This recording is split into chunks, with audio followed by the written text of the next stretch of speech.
Hello and welcome. This is the latest episode of the Fitness Reborn podcast. My name is Sean from Renaissance Fitness Personal Training, where we put movement ahead of workouts. And my guest today is Lesley Logan. She's a certified Pilates instructor. Lesley, thanks for coming on. Oh, Sean, thank you for having me. Not a problem, not a problem. And Lesley, just so you guys know, Lesley is talking to me at 8 in the morning where she's at right now. Right now I'm in Central Time. It's 10 in the morning. It's a bit more reasonable. But she tells me she doesn't normally come on this early, so I feel kind of gifted that she came on at an early time for me. And I say that also because if my voice sounds like you're the first person I'm talking to, it's because you are. I actually spoken out loud today. That's all right. That's all right. You know, I got up not that long ago myself. Usually I get up pretty early, but since it's Sunday, I said, and we were up late, me and my kids, and it was like, screw it. I'm just going to sleep in longer. So, yeah. Well, isn't that the nice option? Like that's kind of it's kind of nice to give yourself that opportunity if your body's right. like, I would like to sleep in. I mean, to the sound of my voice, I do like about a 90-minute walk every morning with my dog, just because it's a stroll. It's a really nice thing to do. The sun rises, so you're like with the first light of day. So I was productive of some kind. Right. Well, I haven't been terribly productive at this point. I got up, I had coffee. I did a little bit of movement just to get things going and things like that. But then I've been kind of chilling and just kind of waiting for this to happen. So I guess I'll get to more production later. Yeah, well, and that's what's so cool. You can do movement throughout the day. You can you can have your own version of it, and I think that's really fun. So yeah, absolutely. So Lesley, I like to kind of reverse engineer things for people. I like to take us back to someone's background and have people tell us how they got here, what brought us to this point that you and I are now talking here, and just kind of, because I know bits about you, but people listening probably know not really anything about you. So I like to kind of give people that kind of backstory to go off of. So what's your story? How did we get here? Yeah, thanks, Sean. So hi everyone, Lesley Logan here. And if you heard Pilates start at the top and you're like, Pilates, it's for skinny rich people, please keep listening because it's not. Right. And I actually truly thought that Pilates was a bunch of BS. So know that. And then I'll tell you, I grew up in a small town and it was fine. There was nothing like, it wasn't amazing. I didn't have any money. I grew up not answering the phone. You had to screen the calls, elder millennial here. So you screen the calls, make sure it wasn't a bill collector, and then you could answer the phone. And my family, on my dad's side, were all very athletic. My grandfather was a baseball player. And so I did grow up in sports and in movement. But I never really felt like I belonged in that small town. I could not wait to leave. I would daydream all the time about leaving. And so when I got an opportunity to go to college, I took it, even though it would cost me like $30,000 a year. I was like, I don't care. I have got to get out of this town. And I thought that'd be the answer. And the actual truth is that I didn't really feel like I belonged there either. Like I got there and I was like, this doesn't fit. But I finished. I was running a jewelry store and a girl who worked for me was like, why don't you come to this Pilates class? And I made fun of it. I said, it's a bunch of BS. I can't do all the things it says. It's an infomercial workout. That's what I said. It's an infomercial workout because I always say there's infomercials on it. And she's like, well, you should just come. And I was like, okay, because I needed a friend. And I was like, well, maybe I'll just go to the class with her. We'll have some brunch afterwards. I'll never have to go again. I'll have a friend. And what ended up happening is in that first class and those first exercises, and mind you, I used to work out. I actually was a trainer. I didn't actually train anyone, but I took all the tests. I was planning on doing it. So I knew the muscles of the body. And in that first class, in a few exercises, I felt parts of my body I never felt before. And I couldn't articulate it then, but I do know now is that I actually feel like I belonged in my body in that moment. And that was the first time I felt like I belonged anywhere. And so I actually changed the entire schedule of the store so I can go to Pilates every day. And mind you, my student loans were through the roof. So I was like, how do I make this membership work? But I was moving things around. I was like, I'll just have Yoplait for breakfast for if it means I can go, right? So I did that. And then what ended up happening is the more I did that workout, the more I spent time with myself, the more I got clear what wasn't making me very happy. And I think that comes with movement. I don't know that that's just like Pilates, but I will say that's what happened for me. And I moved to Los Angeles and someone suggested I become a Pilates instructor. And I was like, you can do that? I could just do that. And so I did. And what ended up happening is I became a Pilates instructor in 2008. So during the recession, when everyone was giving up their cable bills and their, water deliveries, my Pilates business grew. And I believe it's because, not because I was an amazing teacher, but I was so passionate about what it could do. And I would not ever stop talking about it and doing it and getting so many people to do it with me. And that led me down to going and studying with someone who's trained with Joseph Pilates. And so here I am 14 years later talking to you, being what's considered a second generation Pilates instructor. And I'm on a mission. More bodies doing Pilates. And I've been able to travel the world to help people understand Pilates for their body, to teach teachers how to teach it to all types of bodies. And I know that when we know how to belong to ourselves, when we feel like we belong in our own bodies, that it changes the world. Like literally, I'm not kidding when people say world peace. I mean, world peace happens because if you can belong to yourself, if you know who you are, it's so much easier to connect with others.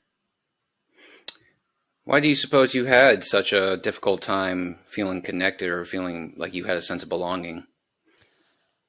That's a really good question. I think that there is, um, I think when you grow up feeling very different than other people, and I understand that with my privilege, that's a different thing for me to say, but all the people in my world had money and I didn't have any. Oh, And so I okay. couldn't do things, and I didn't really feel like people understood me. I'm a unique and loud person. Everyone tells you to be quiet, children see, not heard. So I think that like just being raised in an environment where it felt like I wouldn't belong if I showed up fully as I was. So I think that that was it. Also, it's very interesting as I've gotten older and I've studied some science. I'm a hypermobile body. I don't have EDS, which is a different condition, but like I have hypermobility. And there is some research now that talks about how hypermobility and neurodivergency can happen. It can be a Mm-hmm. thing, and that can also cause a problem of being disconnected. So I think that there's some science behind my disconnection. I also think that just environmentally, um, it wasn't uh, it wasn't curated for me to sit and be with myself. Oh, okay. It's interesting. You say that you had difficulty belonging. That's kind of been a defining feature of your life, and that's what led you into Pilates, neither at home or in school. I kind of think, and you can agree with this or not, but I kind of think that's kind of a central theme with a lot of people who are in this fitness space. It's like it's looking for a sense of belonging, and I guess that kind of bleeds into the whole idea of community. Yeah. Well, and I mean, that's probably why I'm so big. Like everything I do has community involved. There's got to be Mm-hmm. some sort of shared experience. And I think above all else, we all want to feel seen. But if Right. you don't see who you are and what you need, it's pretty hard to recognize being seen by others. And so you can, like, obviously, someone can look at you and you can feel seen. And if you say something and they get that, that can help you feel Mm-hmm. seen. But I do think that like there has to be some awareness within of what those things are so that we can spot it when someone gets it. So, what did you see within yourself that was brought out by Pilates? Oh gosh, a moment of stillness in my brain.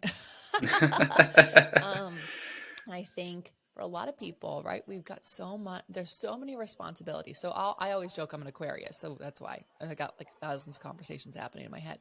But, um, but I think for a lot of people, there's so many responsibilities in their life, and there's so many worries, and there's so many things that they on the to-do list, and that conversation is constantly going. And for me, even though I was a runner, I'm a competitive runner, even though I lifted weights and all that stuff, I could still have that running conversation while I was out running. I could still have that running conversation while I was squatting. Doesn't mean I may have been doing it well. Doesn't mean I couldn't have done it better. Doesn't mean I couldn't have cleared my head. But for me, I could still multitask in that way. Mm-hmm. And when you're doing Pilates, when I was doing that class, you have to so focus on what's moving where. You have to so like literally so focus on what's moving where that you can't think about anything else. You can only think about what do I need to do right now in this moment. And what is really interesting is that especially on mat Pilates, you lay on the ground. So you like if you study like things about grounding and things like that, like getting on the ground is one of the best things you can do. So you're laying on the ground and you start horizontal So the Hmm. heart doesn't have to work against gravity. It's just right there. It's really easy to get moving and connected. And so I think just having that mind clear and having that moment to just focus on this one thing allowed all the noise to stop and for things to kind of come to the surface. It's really interesting. Yeah, especially the way you described it, the how the heart, since it's horizontal with the ground now, so it doesn't have to work nearly as hard, so it can kind of calm down. You know, because it's not working against gravity. I hadn't thought Mm-hmm. about it like that before, Mm-hmm. but yeah, that's an interesting point. And also, Pilates does long, deep breaths. It's not about Hmm. not mouth breathing. You're supposed to do it in and out through your nose, Hmm. which is a grounding way of breathing. It's also a natural way of breathing, but it's also extremely grounding. And so that makes it um, even easier for people to just kind of like settle in. Now, if you've gone to a Pilates class, you never experienced those things. I'm so sorry. Just try another teacher. Like just like there's different trainers out there, there's different yoga styles out there. Just try a different teacher. Unfortunately, a lot of teachers and group fitness instructors out there talk a lot. I know I'm talking a lot right now, but in a session, You're there not should be teaching some. Pilates right now. That's true. There should be some space for you to integrate what they're saying with what your Hmm. body is doing, and so that you can have that moment of clarity. But yeah, it's pretty cool. Have you found that's kind of the same thing with like say something like yoga, or is it? Do you see a massive difference between Pilates and yoga in that way? Personally, I see a massive difference. I think people don't, and it's not a slight against them. I think if you are Hmm. experienced in Pilates, um, and then you also do yoga, you can see that there are similarities. But as many similarities as there is to Pilates and yoga, there are that many similarities to Pilates and gymnastics and Pilates and weight Hmm. training. So I actually think that like if we were to count all the similarities and all the regimens, they would equal out. But there's the differences are what make them unique. So in Pilates, most yoga classes I've ever trained with, they are a strength-based yoga class. Now, Hmm. there are different styles of yoga. Um, where people like to to compare them is because mat Pilates and yoga are done on a mat. But if you're doing your mat Pilates on a yoga mat, I promise you're going to hate it. It's too thin. It's not going to feel good on a hardwood floor. You can only do it on carpet then, and you never probably most people don't do yoga on carpet. So you actually want a thicker mat, not too thick, you don't want too squishy, but you're looking at 8 millimeter mat. Hmm. 8 to 10. Any more than that's going to be too much. Um, but where it's different, and then also Pilates and yoga have flow. So if you're doing mat Pilates, you're flowing one exercise to the next. That makes sense. Then there's breath work that can be focused on, but yoga is deep belly breathing. Pilates is a lateral breathing. If you are breathing into your belly during Pilates, you cannot keep your abdominals engaged. It's not possible. It doesn't work that way.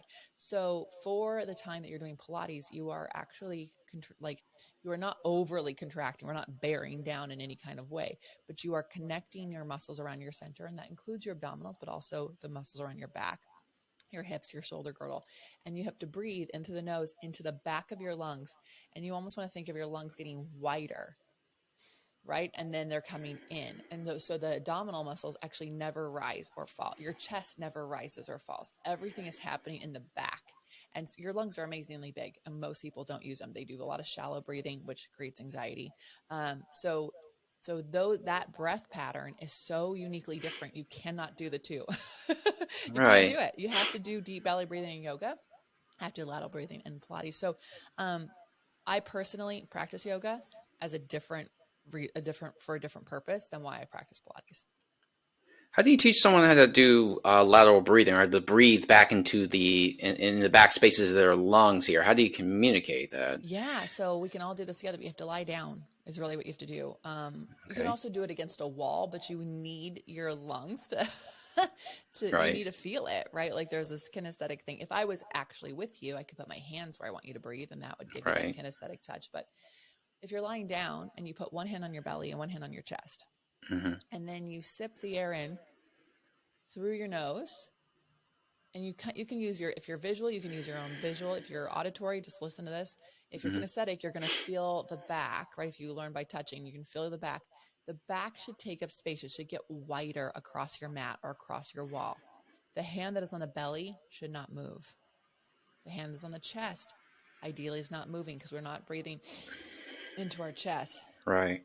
into our back. Now when you exhale, if you think about the breath starting in the exhale from your abdominals, you can actually pull your abdominals in more to push the air out.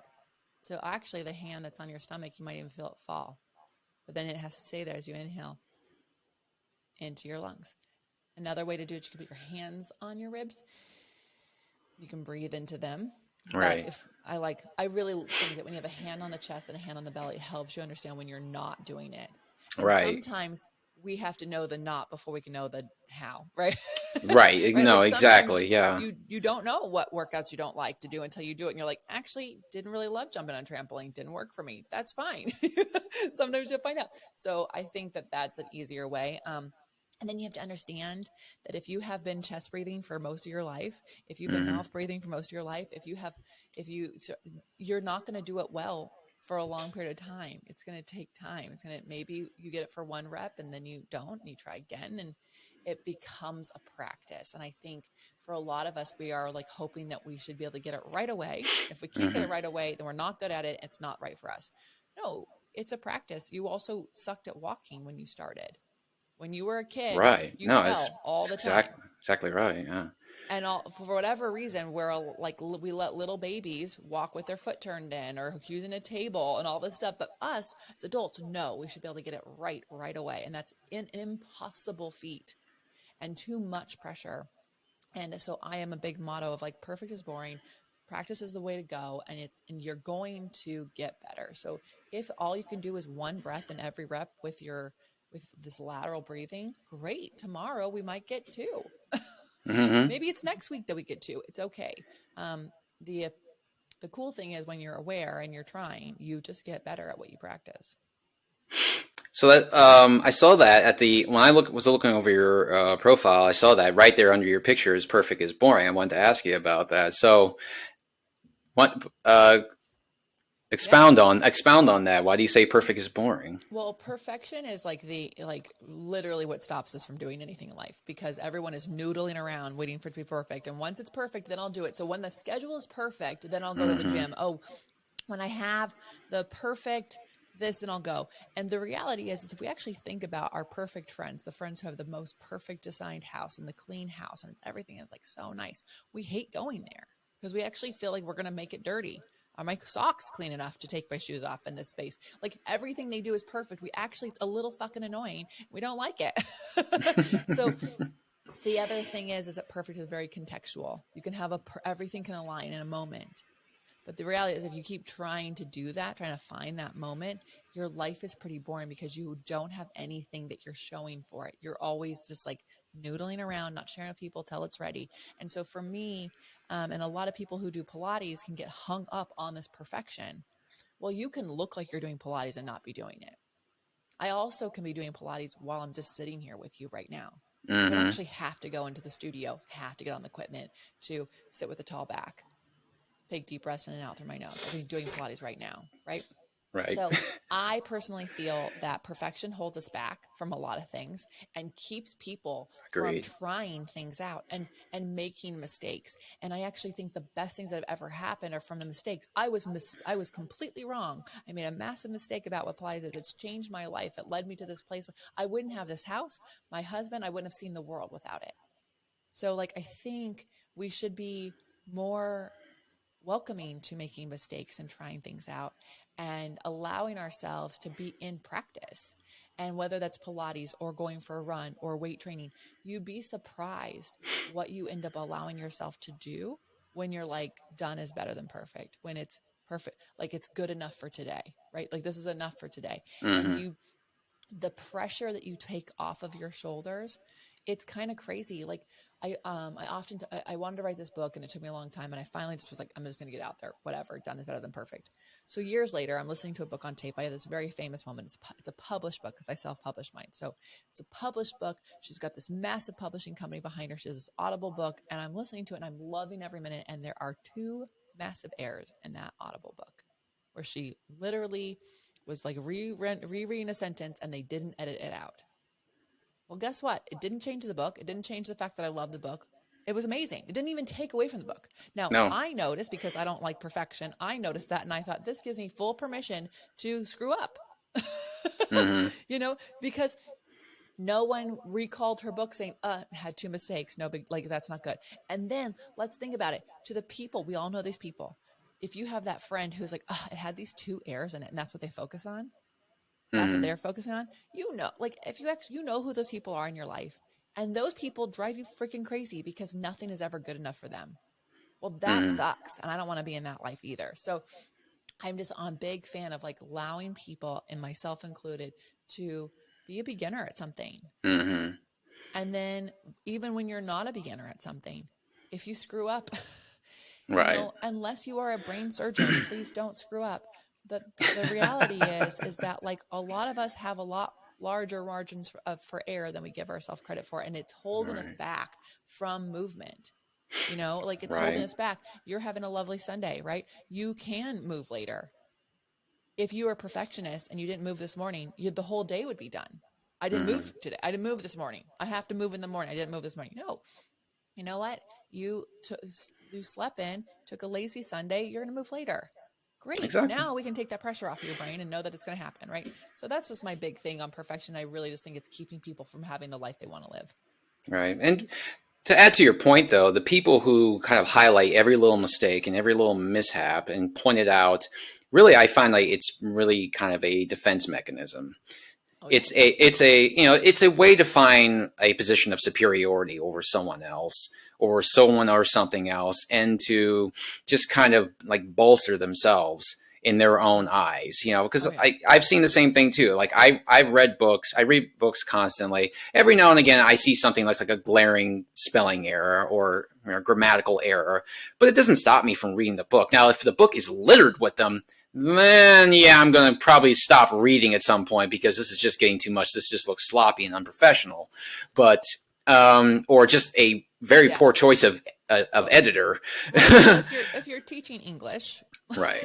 you probably should have it well.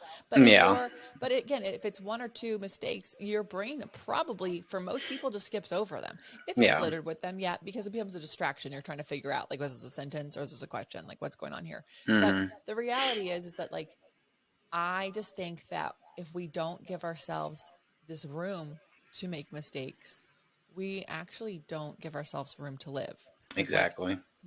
like, truly, if you like look at most of the major pieces of art, if you ask some business owners, like, people are listening, I know this about movement, but if you literally were to ask some of these people who have these amazing famous companies, if they set out to create that product, most of them, no, they set out to create something else, and then over the time of that not working, this other thing came up. And so I Mm-hmm. think it's like we have to like allow ourselves to see what comes from the efforts that we put out there. And to your point of that person who is like super perfectionisty person, it's such an insecurity. It highlights is just how insecure they are around things. And so if they highlight that other people do it, then it makes them feel better about themselves. Mm-hmm. And we should feel better about ourselves because of the actions that we can do. Right. Exactly right. So let's go into the benefits of Pilates because, it is a very popular thing these days. But I know people who don't think terribly highly of it, and it's not because they did it and they didn't work for it. A lot of times, it's just like it's a, preconception they have in their mind of what they see and what they deem is actual workouts or something like that. The kind of the I don't know what I No guess it's pain, called no like. gain. Well, yeah, that the kind of aggressive like bro science kind of attitude towards exercise, I guess is what it's called these days. But um, let's go into the benefits of it because I think maybe that has maybe eluded them as to what they're really Yes. missing out on by not even trying something here. And that's how I got into it. I'm not a faithful practitioner of it, but I have done it. And I have looked into it, and it is it is something, and it is much harder than it looks. If it's easy, you're doing it wrong. And I know Mm-hmm. I said perfect is boring, but like it's like you're just not even doing it right. So Right. we have to get you somewhere between perfection and doing it to something. So Pilates, there's a lot of different ways you can do it, and a lot of people have seen it where it's like a reformer, Mm-hmm. and they're doing different things. So Pilates was created by a man, for men back in the 20s. A lot of dancers came to do it. So let's talk about the benefits of it. He created it because he believed that people sat too much. This is back in the 20s, 1920s. So 100 years ago, when I think about those people, I don't think they sit as much as us. So obviously we're all sitting too much. And that most of their muscles, and I think that still to this day, are deconditioned. And so he created Pilates to balance all of our imbalances. So Exactly. the cool thing about Pilates is in every single exercise, you are working the entire body, all of it. So we're not doing, and this is not to knock weights because I do them. We're not doing an arms day and a legs day and then a back day or whatever. We are literally working every single muscle of the body each time we get to it. So if you are a super busy person and you only can get 2 workouts in, the cool thing is you get the whole body both times. Boom. So benefits of that. Posture. So posture is super key, everyone. It's not just about looking confident. It's actually how your digestive system needs to be. All the things need to be lined up in a certain way. Otherwise, you can't digest food. If you can't digest food, you don't absorb nutrition. If you don't absorb nutrition, you are going to get sick, period. If you have great posture, not only is it more amazing for your back, AKA no back pain. If you are living with even a minimal amount of discomfort in your lower back, and you're like, it's fine, it's just aging. No, it's not. It's just because of deconditionings of your muscles in your body. And I have been 5'9" since the 6th grade. I can promise you I did not have great posture. My mom always said, pull your shoulders back. Moms were saying that you're not completely wrong, but you're not also correct. It's not about pulling your shoulders back, pinching your shoulders together. That just overdevelops the upper traps, causes neck issues, forward heads, things like that. But it's about pulling your shoulders on your back. It's about lifting up. And how do we stay there? If people have poor posture, it's not because they don't want to have good posture. So if you are listening to this and you have poor posture, I know you want to have better posture. Your body cannot do it because the muscles are not conditioned to do it. You actually need the muscles to hold the bones up. The bones don't hold themselves up. Look at a skeleton. If I took it off a pole, it would just lay there. So we need the muscles to hold our body up. So posture, huge for digestion and also for your spinal health. And then also there's all these studies on the more forward our head is getting, right, off of our spine, the more anxiety it is producing, the more lizard-like brain we're going to. So the more fear-based we are. So the more we can get your posture, the more easily it's going to be to feel like you can show up at work and say a good idea. Walk down the street and not feel like people are trying to attack you. Like just these little moments, right? So that's just like really awesome stuff that no one goes to the gym for. Most people are not going to the gym because they want to have good digestion and good posture. So if you're like, Lesley, that's fine and dandy, but I really just have these other concerns about my body. Great. Okay, so let's talk about if you are wanting to move the scale a different weight. That's fine. Pilates, while it's not going to burn a ton of calories like your elliptical will, your elliptical is never, ever going to help you actually be strong. It's going to burn a ton of calories, and that's great. But when you're off the elliptical, you've stopped burning calories. And what Pilates does, because it's a strength-based workout, it's just like your weight training. It's going to up your metabolism for up to 48 hours after a workout. While you are not overdeveloping any muscles, you are working your muscle groups. And so when you have more muscle mass on your body, you are going to burn more calories just sitting here versus someone who has less. Just science like that. We work your feet a lot. Why do we work your feet? Because your feet are like the tires of your car. For some reason, everyone makes sure their tires are rotated. Everyone makes sure that their tires have gas, and everyone puts their feet in shoes and wonders why they hurt so much. So we work your feet a lot, which helps strengthen your back. You can also, there's so many others. People say long, lean stuff. That's just like marketing stuff. The reality is that you cannot change like your bones and the muscles are the shapes that they are. But because we don't overdevelop a muscle group, everything looks balanced. And that's really, really important. And then the other thing is flexibility. People who are tight, if you are a weightlifter, there is a reason why all professional teams have Pilates instructors. Why? Because if you're only strengthening, you are not stretching. And I know you're like, oh, I stretch. I do a little quad stretch before, after I run. I do a little hamstring. No, all your muscles have to be stretched. And so Pilates does an active static stretch, which means it activates a muscle and then it tries to stretch it. And so then you get the benefits of long standing flexibility, not just flexibility in the moment, which is like a passive stretch. So I could keep going, but I feel like those are some good ones that hopefully get Keep people going. motivated. Keep going. Keep going. More information, the better. Yeah. So I think that mind body connection that everyone needs. Everyone's so Right. disconnected from their body. And people call yoga mind body connection. I don't disagree with that. But if your mind is not connected to your body, you actually don't know how long you've been feeling the way you've been feeling. Mm-hmm. So many people are like their head and then their body, and they're ignoring their body. It's kind of crazy what human beings can do. Right. They can literally ignore discomfort in their body. And then the doctor goes, how long have you been feeling this way? I don't know. Right. How come you don't know how long you've had stomach issues? How long? Because you've ignored it. How can you do that? Because you don't have a mind-body connection. You've been able to disconnect it. So that mind-body connection not only benefits your Pilates practice from being actually effective in your body, Right. it actually allows you to be aware that, oh, I'm really stressed out right now. I'm like, my body is stressed out right now. I can feel, it's not just my head that feels stressed. It's like, I can feel everything is tense right now. Right. So I think it's really, really important. And a lot of people will use it for pelvic floor health. I would make sure that if you are doing Pilates for pelvic floor health, that you actually are seeing someone who's a pelvic floor specialist.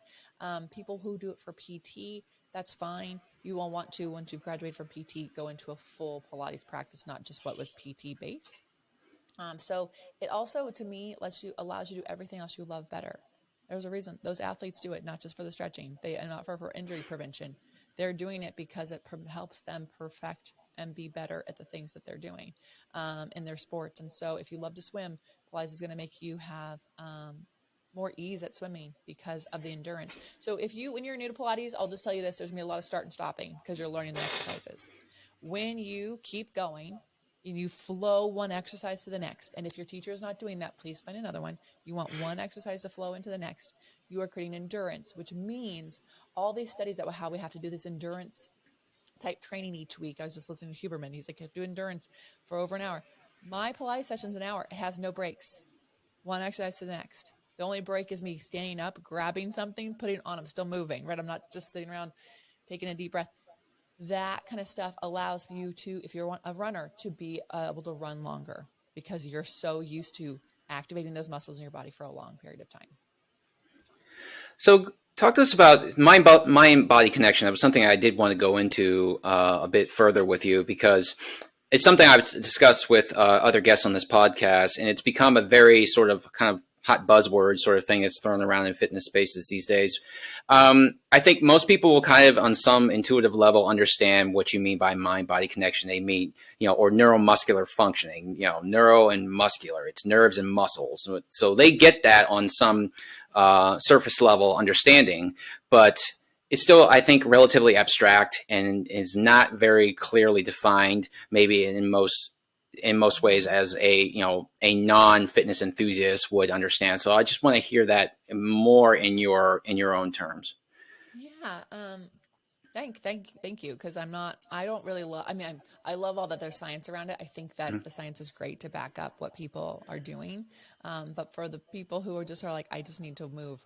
The science can be a little mumbo jumbo and it's it makes it less easily understood.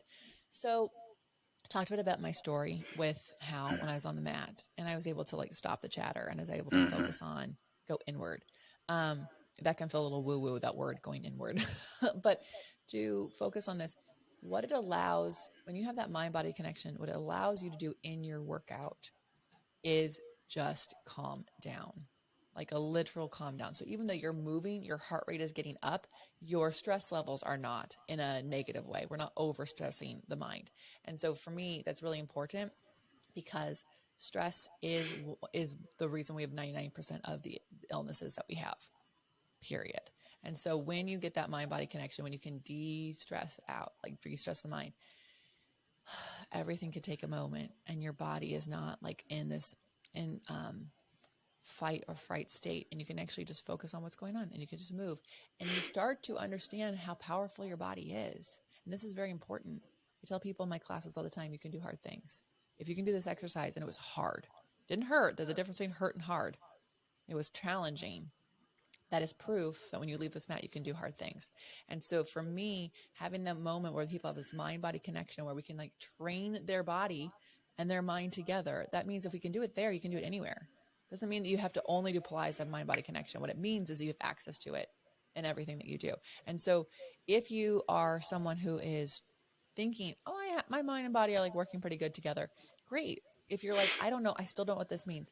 What I would challenge you to do is like, I need you to feel it because I'm going to be really honest. Me talking to you about your mind-body connection is not going to connect your mind to your body. you're still going to be in your mind. So I need you to get on the ground and to roll around and to clear out all the thoughts of what you think is expected of you today. And just ask yourself, how am I feeling right now? You actually don't have, you can just lay on the ground right now, and you can just like close your eyes. Like, how am I feeling right now? How do I feel in my neck? How do I feel in my chest? How do I feel in my lower back? How do I feel in my hips? Like, I know this sounds crazy. I know it can sound like you have like multiple personalities in all your body parts, but you start to actually do a little body scan. That's a mind-body connection. And you can go, wow, my hips really are tight right now. They're holding a lot of tension right now. Okay, how long have they been doing that? If you don't know, that is a sign that you and your body are not connecting more often than not. It's a sign that you're probably pretty disconnected, and I want you to spend more time doing that. So correct me if I'm wrong, because just by going by your definition here, the mind-body connection here seems to be separate from neuromuscular functioning. Well, see, there's maybe the mind-body connection and neuromuscular. Mind-body connection, by your definition, as the way you put it, seems to be more about awareness and spirituality, and almost kind of like the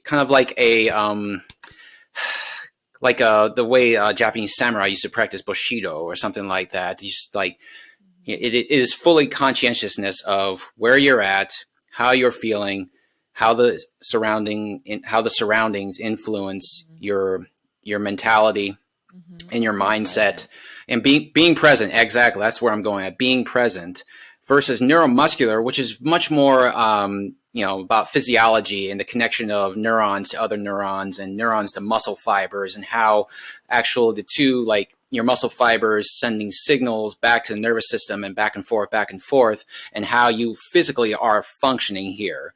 You seem to draw like a demarcation line between those two, like neuromuscular function, which is much more clinical and sciencey, and mind-body connection, which is much more ethereal and, like you said, much more about being present. Am I accurate about that?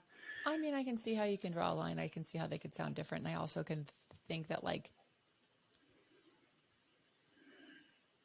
I don't think that they're that different. I think that that's the science behind what I'm saying. Because if I am only focused on the science, then I am being very clinical about something else in someone's body, but I'm not in my body.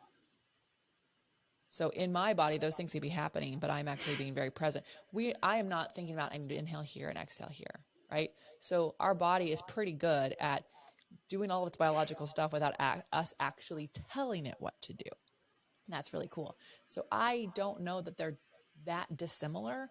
I just think that when someone is having a mind-body connection, they're not so focused on all that stuff, but it can be happening. Because how else would, like, when I am working out, I am still activating muscles. That means neurons are talking to neurons, things are talking to things. So I don't think that they're actually dissimilar. I just think that when you're having your mind-body connection, you're not being clinical about your body. You're being in your body. Someone else can get clinical about it, but you can't, because then you're just in your mind. Okay, so it's again more about the presence of, and actually the level of concentration then. Maybe it's not, maybe they're not so dissimilar. Maybe it's just, maybe the science is really just kind of confirming what we already knew to begin with. Is that? Well, and I think that's cool. I think I think that's what's so cool about science. Like, so I'm a classical Pilates instructor. So I have, I've been teaching how Joseph Pilates does order from the dawn of time. Joseph Pilates was not a fascial scientist. He was not a biology scientist. He didn't even actually go to college. Nothing. And none of this. He just watched animals move. He watched people move, and he created exercises that would help us move better. And now there's all the science that everything he was doing in the feet is connecting the fascial line, the front line, the back line, all the stuff. And I have all these fascia people going, oh my God, you're doing these things. I'm like, great. Thank you for the science. I'm going to keep doing what I was doing. I think that it is natural for things to exist and then someone to do a scientific study to figure out why such a thing can occur. And I think that's really freaking cool, because for the doubters out there, they might need the science behind it to tell them it's okay to be present. It's actually scientifically a thing that happens in your body. We just often ignore it. We often don't take time for it. We often just move through life one day at a, like every day is the same thing. We're not we're not actually focused on how we're feeling in our own body. So I feel like I love science. I love when it actually can prove things that are in existence. But you're going back to your Japanese um, uh, Bushido. Bushido guy. Yeah, there wasn't science to study his neurons back then, but that Mm. doesn't but look what he could do. So I just think that for all of you listening, trust that there is science around these things, but also it's okay to be feeling it in your body first and then figuring it out later. Yeah, exactly right. I mean, I don't think that there are opposing forces here. I think actually, and honestly, like in this day and age where they actually are joining an alliance with one another, science and the spirituality. They're actually coming closer together, and they are actually reinforcing one another. I think that's Mm-hmm. actually a good. I think that's actually a great I love thing. that word. Yeah. So it's just I just I don't know. I was just trying to better understand what you might be coming at here, but the fact that you actually don't see a difference between the two in any tangible way, I think that's interesting.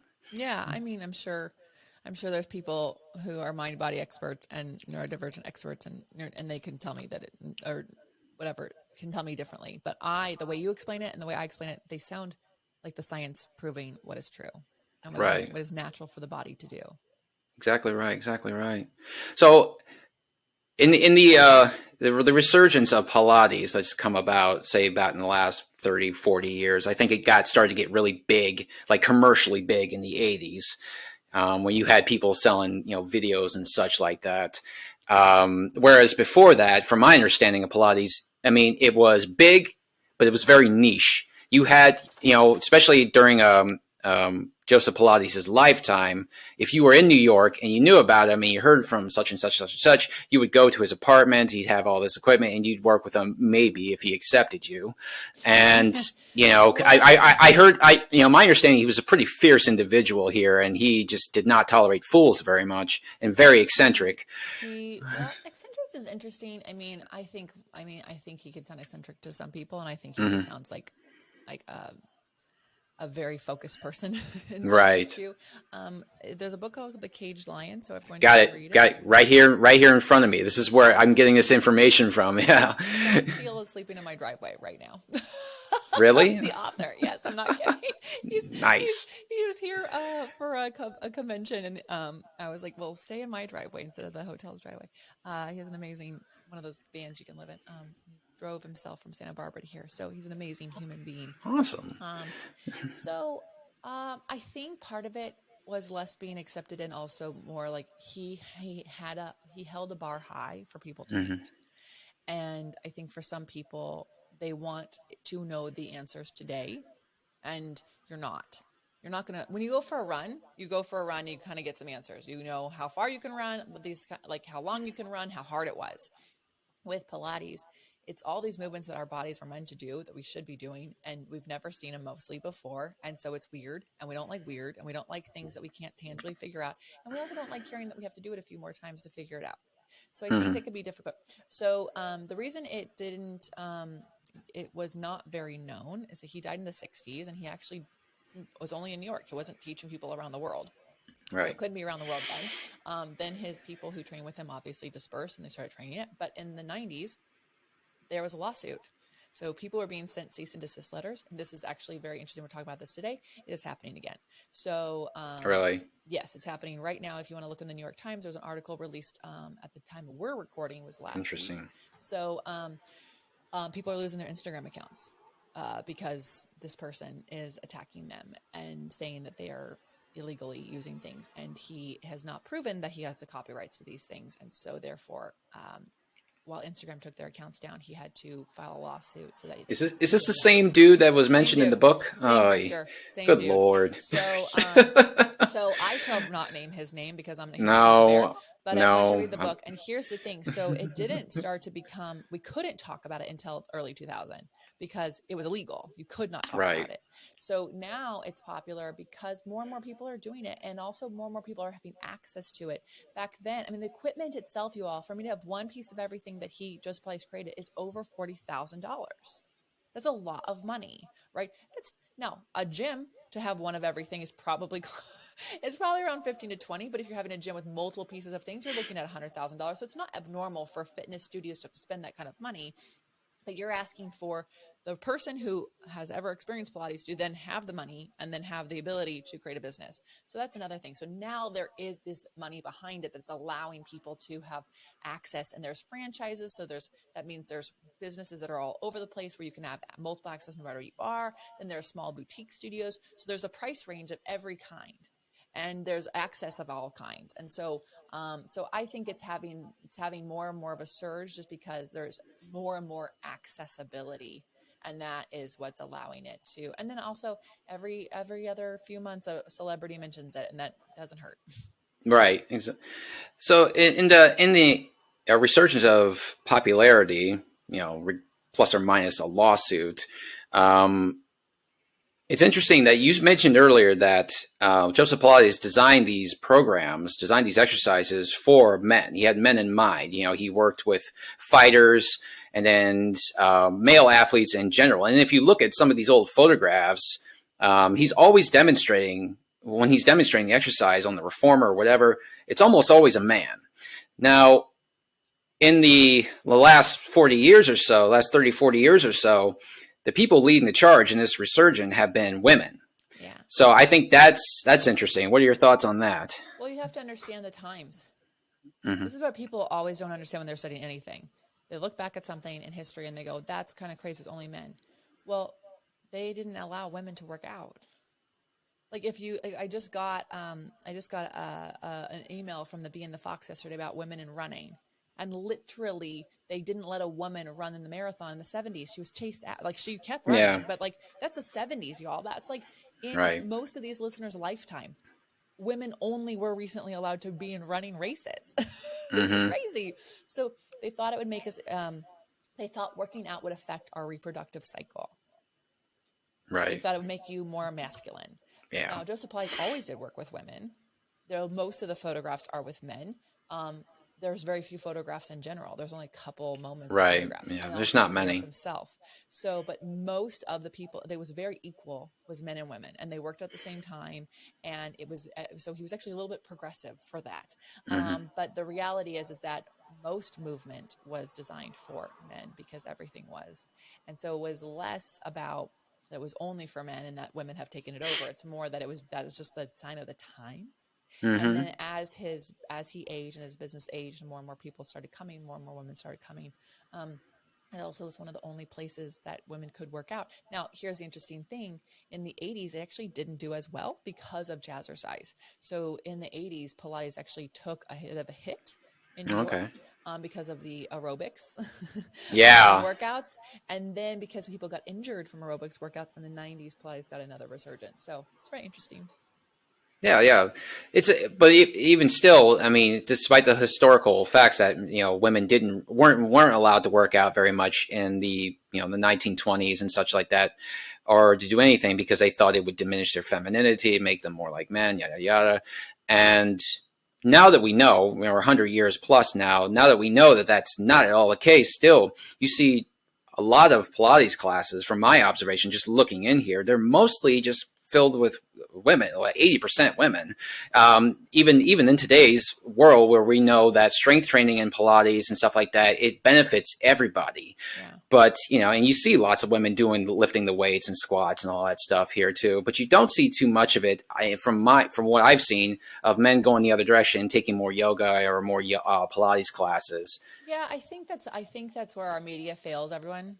And I think that's where stock photography has failed a lot of people. I also think that there are more and more people of different colors who are doing Pilates, but our stock photography has not changed that. Right. So I think, like, first of all, the male athletes that are out there who are doing Pilates, they are talking about doing, but I wouldn't know that they did it if they didn't talk about it. They could talk about it more, or the media could actually share it more, but where do I hear about men doing Pilates? In my magazines.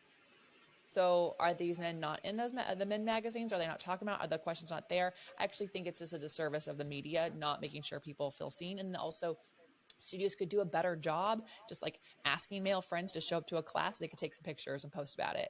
But again, I think this also comes down to people think that if there's no burn, it's not a workout. And if they're not sore the next day, it's not a workout. You are not going to be sore from Pilates probably until you're advanced, because we do low repetitions.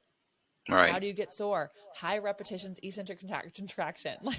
That's where it's coming from, right? And so, and also being sore does not mean you didn't have a good workout, like that you had the best workout. So I think like there's there's a few things involved. Is that men think that they have to be lifting heavy weights to be working out, and that's the thing. Hmm. And then they should take a stretch class.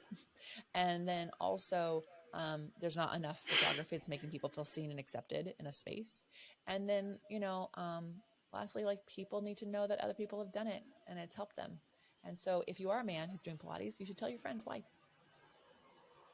So you said in your profile that anyone can do Pilates. You made a very blanket statement there. Anyone can do Pilates here. Mm-hmm. So by anyone, I'm assuming you mean absolutely anybody. Yep. So 70 years old, haven't worked out ever before, or hasn't Mm-hmm. worked out in maybe 50, 40 years, not in terribly great shape here. Doctor says, you know what, you got to start moving. It's, you're 70 years old, and it's just not going to get any easier if you don't move around here. Your quality of life is going to go right into the toilet. Mm-hmm. You better get out there and start moving here. Otherwise you can forget about playing with your grandkids. Mm-hmm. You're just not going to have the energy for it. Mm-hmm. Yeah. So I've worked with people who will have only one leg. Now, if you are 70 something years old, I probably don't want you taking a group class. I'm going to want you to take some privates first. Mm-hmm. But absolutely, John Steele's 86, he's 7 years old. Right? He's doing Yeah. Pilates. He has his own equipment, his own house, and he does it. Right. So like, no matter your age or your abilities, there is a Pilates practice for you. You just might need to find the teacher who has an expertise in your situation. And so that's where research comes in. And that's where asking calls. And so when you are looking for a Pilates instructor, you should be looking for someone who you should hear words like comprehensive training. Over like their training hours should be more than 450. If you do have any neurological conditions, you should see that they have worked. You should ask them, have you ever worked with someone who has had Parkinson's or who has MS or who has this? If they haven't, ask them if they know someone who has. Okay. If you are a more able-bodied person, if you're a bigger body person, that's fine. That's totally fine. I have teachers on my platform who are bigger bodied. They move as well as I do. They're as strong as I am, and they can do all those advanced things. Now, it may take some time to get the strength built up, but it took me strength to build up to hold my own legs up. So every Yeah. single one of us has to start somewhere. And so it's just important just ask questions, find the teacher who sounds like they can work with you. And if you don't like them, if you don't feel like you connect, it's not Pilates. It was them. So go find someone else. Mm-hmm. Exactly right. So you mentioned your online platform here. That was something I wanted to get into. Talk to us about your online platform. Yeah, so onlinepilatesclasses.com. It's where we help people do life better. We are the only that I know of platform out there that actually holds you accountable to showing up for your practice. We actually take your classes away. So every Tuesday we drop a new class, and the next Tuesday we take it away. And on the first of every month we drop the longer form class. You have a whole month to do the longer form class. And it's 4 years old now. There are several teachers on there. So we have different types of teachers and bodies on there so that you can feel like if you don't look like me and you're like, I wonder if this is for me, hopefully you'll see that these other teachers look like you. And that's my goal, so that you can see that all of us are here to do it. We might look different doing it, but that doesn't mean we're doing it wrong. We just have different bodies. Some of us have longer legs and longer torsos. So that's the platform. If you are interested in it, you can also go check it out because we have intro classes. So if you're brand new, there's a whole series for introduction, which allows you to either end up in an all levels class somewhere where you live, or in our all levels classes. And you can also get a free 30-minute class if you have done Pilates before and you want to try it out. All right. So you launched this 4 years ago. Is that correct? You just said that? Yeah, 4 years. 4 years. How's it been going? Oh, it's great. Actually, it's really fun. Our membership is an amazing community. Our members constantly come back and tell us how they have been able to quit jobs from bosses that they didn't love because they can do hard things, leave marriages that weren't supportive.